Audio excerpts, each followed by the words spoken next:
नमस्कार दोस्तों, हमारे चैनल पर आपका स्वागत है। जय श्री कृष्णा, राधे राधे, हर हर महादेव, ओम नमो भगवते वासुदेवाय नमः। जय श्रीमन नारायण। दोस्तों आज हम सुनेंगे तुलसी एकादशी माता की कहानी। आइए चलिए शुरू करते हैं तुलसी माता की कहानी और एकादशी माता की कहानी।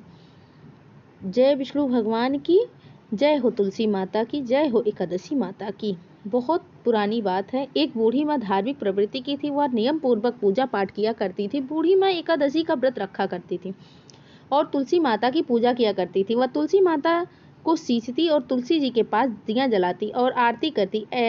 ऐसे ही बूढ़ी माँ के दिन बीत रहे थे। बूढ़ी माँ की जो सहेलियाँ थी वह सब बैठकर बूढ़ी माँ के साथ कथा कहानी सुना करती थी। एक बार की बात है, बूढ़ी माँ अपनी सहेलियों के साथ बैठी हुई थी। तभी उनकी एक सहेली ने कहा कि बहन, क्यों ना हम सब द्वारिकाधीश चलें, वहाँ जाने का बहुत मन हो रहा है। इस पर सब सखियों ने कहा कि यह तो अच्छी बात है, हमें अपने जीवन में द्वारिकाधीश के दर्शन अवश्य करने चाहिए। फिर सबने बूढ़ी माई से पूछा कि तुम चलोगी द्वारिकाधीश हमारे साथ? तो बूढ़ी माई ने कहा, हाँ, मैं अपने बेटे से पूछकर बताऊंगी। बूढ़ी माँ अपने घर आई और बूढ़ी माँ का बेटा नौकरी करता था। वह शाम हो गई थी जब बूढ़ी माँ का बेटा घर पर आया।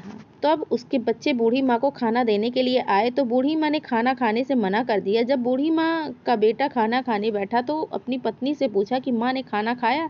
तो उसकी पत्नी ने कहा, नहीं, आज वो नहीं खाई है। तो बूढ़ी माँ का बेटा अपनी माँ के पास गया और माँ से पूछा कि माँ, क्या बात है, आज आपने खाना क्यों नहीं खाया? बूढ़ी माँ ने कहा, बेटा, आज मेरा मन नहीं है खाना खाने का। बेटा ने कहा कि माँ, आपकी तबीयत तो ठीक है, क्या परेशानी है, आप मुझे बताओ। तब बूढ़ी माँ ने कहा, बेटा, मेरा द्वारिकाधीश जाने का बहुत मन कर रहा है। मेरी सारी सखियां द्वारिकाधीश जा रही हैं और मेरा भी बहुत मन कर रहा है। बेटे ने कहा कि माँ, तो इसमें क्या बात है, आप परेशान क्यों हो रही हैं? आपकी यात्रा पर जाने का प्रबंध मैं कर देता हूँ, तुम भी द्वारिकाधीश चली जाओ। यह सुनकर बूढ़ी माँ बहुत खुश हो गई और बेटे से कहती हैं कि बेटा, मुझे एक चिंता हो रही है कि आंगन में जो तुलसी माँ है उन्हें कौन सींचेगा, उनकी कौन पूजा करेगा? आने से 4-5 दिन लग जाएंगे। तब बेटे ने कहा कि माँ, आप चिंता मत करिए, यह सब आपकी बहू कर लेगी। बूढ़ी माँ ने कहा, ठीक है बेटा। अगली सुबह बूढ़ी माँ द्वारिकाधीश जाने के लिए तैयार हो गई।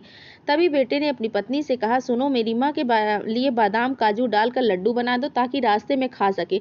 बहू यह सुनकर सोचने लगी कि मुझे एक दिन भी मायके जाने नहीं देते। माँ जी 4-5 दिन के लिए यात्रा पर जा रही हैं और तुलसी की पूजा पाठ का भी मुझ पर जिम्मा देके जा रही हैं। तभी बहू के मन में एक साजिश हुई, जन्म लिया। बेटा तो नौकरी पर चला गया। बहू ने तुलसी के पौधे को जड़ से उखाड़ दिया, एक डिब्बे में बंद कर कर दे दिया और वह डिब्बा बूढ़ी माँ को दे दिया और कहा, लो माँ जी, इसको रास्ते में लड्डू और इसको खा लेना। जब बूढ़ी माँ यात्रा के लिए चली तो बहू से कहा, बहू, मेरी तुलसी जी का ख्याल रखना। बहू ने कहा, ठीक है माँ जी, आप बेफिक्र होकर जाइए। बूढ़ी माँ बहू को आशीर्वाद देकर अपनी सखियों के साथ पैदल ही यात्रा कर निकल गई। चलते चलते उन्हें शाम हो गई। वह सब बहुत थक हो गई थी। एक सही जगह जाकर देख कर बैठ गई। अपना अपना खाना निकाल कर खाने लगी। जब बूढ़ी माँ ने अपना डिब्बा खोला तो उसमें मेवे के लड्डू थे। बूढ़ी माँ ने लड्डू खुद खाए और अपनी सहेलियों को भी खिलाए और भगवान का भोग भी मन ही मन लगा दिया। तब सब सहेलियों ने कहा, बहन, तुम्हारी बहू तो बहुत अच्छी है, जिसने तुम्हें घी के मेवे के लड्डू दिए। एक हमारी बहू देखो, सूखी रोटी दे दी है। तुम तो बहुत भाग्यवान हो जो तुम्हें ऐसा बेटा बहू मिले हैं। बूढ़ी माँ यह सब सुनकर बहुत खुश हो जाती है और मन ही मन आशीर्वाद देती है। फिर चलते चलते सारी सखियां द्वारिकाधीश पहुंच जाती हैं।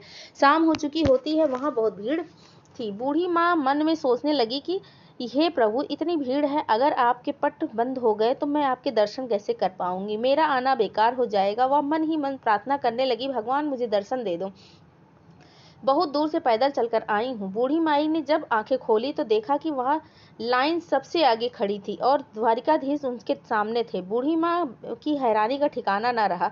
कहा वो अपने सबसे पीछे थी और कहाँ अब सबसे आगे हैं।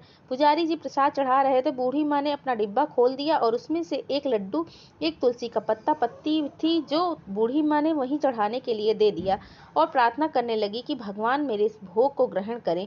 जब बूढ़ी माँ ने प्रार्थना करने के बाद आंखें खोली तो वह आश्चर्यचकित रह गई। भगवान द्वारिकाधीश के हाथ में वही लड्डू जो बूढ़ी माँ ने दिया था और वही तुलसी का पत्ता जो बूढ़ी माँ यहाँ देख कर खुश हो गई। माँ, भगवान ने मेरा भोग स्वीकार कर लिया। तभी पुजारी जी ने उनको प्रसाद दिया। उन्होंने बूढ़ी माँ के प्रसाद को लिया और बूढ़ी माँ ने प्रसाद साड़ी के पल्लू में बांध लिया और डिब्बे में रख लिया। सोचा ये इस प्रसाद को अपने बेटे और बहू को बच्चों के साथ मिलकर ग्रहण करेंगे, क्योंकि यहाँ द्वारिकाधीश भगवान का आशीर्वाद है। प्रसाद लेकर वह बाहर आती है और अपनी सहेलियों का इंतजार करती। कुछ देर बाद बूढ़ी माँ की सभी सहेलियां आ जाती हैं। कहने लगती हैं, अरे बहन, बड़ी भीड़ थी, हमें तो सही से द्वारिकाधीश के दर्शन भी नहीं हुए। फिर वह सखियां घर वापस आकर पहुंचते ही बूढ़ी माँ ने अपने बेटे बहू को आवाज लगाई। बूढ़ी माँ का बेटा पानी लेकर आता है और कहता है, माँ यात्रा कैसी रही? माँ ने कहा, यात्रा सफल रही। बूढ़ी माँ ने कहा, बेटा बहू कहाँ है? तब बेटे ने माँ को बताया कि मैंने उसको घर से निकाल दिया है। बूढ़ी माँ ने कहा, बेटा मेरे जाने के बाद ऐसा क्या हुआ जो तुमने बहू को घर से निकाल दिया? मेरी बहू तो बहुत अच्छी है। तब बेटा बोला, माँ उसने तुम्हारे साथ छल किया है। मैंने उसे लड्डू बनाने के लिए कहा था, लेकिन उसने तुलसी का पौधा उखाड़ कर डिब्बे में रख दिया है, तुम्हें दे दिया है। तब बूढ़ी माँ ने बोला, बेटा मैंने डिब्बा खोला था, उसमें तो बादाम काजू के लड्डू थे। बेटा बोला, ऐसे कैसे हो सकता है? जब मैंने उसको तुलसी पूजा के लिए कहा तो तुलसी का पौधा वहाँ नहीं था। तब मैंने उससे सख्ती से पूछा तो उसने बताया, सारी बात बता दी। उसने इसी कारण से लड्डू की जगह तुलसी का पौधा डिब्बे में रख दिया था। बेटा कोई बात नहीं, बहू ने जो कुछ भी किया उसी के कारण तो आज मुझे द्वारिकाधीश के दर्शन अच्छे से हुए।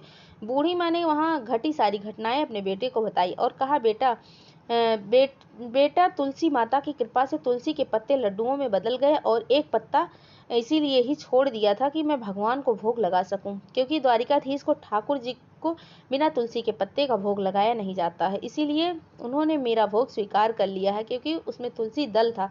बेटा बहू की वजह से यह सब कुछ हुआ है। तू अभी जाकर बहू को वापस लेकर आए। अपनी माँ की बात मानकर वह अपनी पत्नी को वापस ले आता है। वह वापस घर आ जाती है, अपनी सासू माँ की से माफी मांगती है।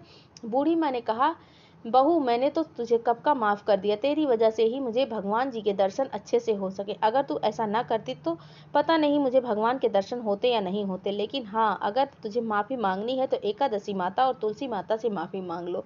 अब बहू ने तुलसी माता से माफी मांगी और बूढ़ी माँ ने सबको प्रसाद देने के लिए जैसे ही डिब्बा खोला तो डिब्बा खोलते ही लड्डू नहीं बल्कि उस डिब्बे में हीरे मोतियों से भरा हुआ था। यह देखकर सब आश्चर्यचकित रह गए। बूढ़ी माँ ने कहा, बेटा मैंने तो डिब्बे में प्रसाद रखा था, पता नहीं कैसे इसमें हीरे मोती कहाँ से आ गए। तब बेटा बहू ने कहा कि माँ यह सब एकादशी माता और तुलसी माता की कृपा है। आपकी भक्ति सच्ची है, इसीलिए एकादशी माता तुलसी माँ ने आपको पूजा का फल दिया है। फिर बेटा बहू ने तुलसी माता से क्षमा मांगी।